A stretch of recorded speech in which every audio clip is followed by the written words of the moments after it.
আসসালামু আলাইকুম। তো গত ৩-৪ দিন আগে আমি আপনার একটা ভিডিও দেখাইছিলাম যে আমি কিছু কদুরের জার রইলাম। তো আজকে আমরা যাইমু কদুর জার দেখা। তার আগে আমি কিছু সিংলা কাটলাম। আর ওইগুলা সিংলা কাটতে আমি বেড়া দিয়ে দিমু। তার বাদে পলিথিন লইয়া আর সিংলা লইয়া আমি হাঁটি গেলাম। গিয়া দেখি আলহামদুলিল্লাহ আমার সব ঠিক আছে, সেরা উঠছে। একটা সেরাও মরছে না। তো আমি দেখতে খুব খুশি হইলাম। তার বাদে আমি কিছু গাছ পরিষ্কার করে দিলাম। কারণ আমি যেহেতু পলিথিন দিমু, তো আমি সাইডগুলা থেকে কিছু গাছ কাটি হরাইয়া দিলাম।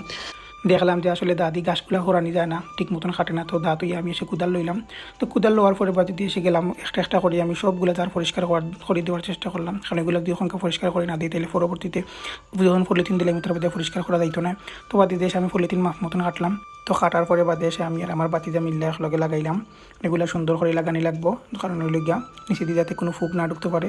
তো বাদি দিয়ে আমরা সবগুলো একটা করে সবগুলো লাগাইলাম। সবগুলো ভিডিও করা সম্ভব না, ভিডিও অনেক লাম্প হয়ে যায়।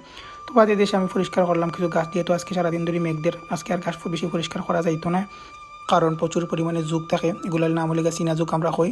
তো বাদি দেশে দেখলাম যে না যাই গিয়ে আর বেশি খাম নাই, দেওয়ার অন্যদিন কর্ম রোদ উঠলে। তো আলহামদুলিল্লাহ, সবাই দোয়া করবা। আসসালামু আলাইকুম।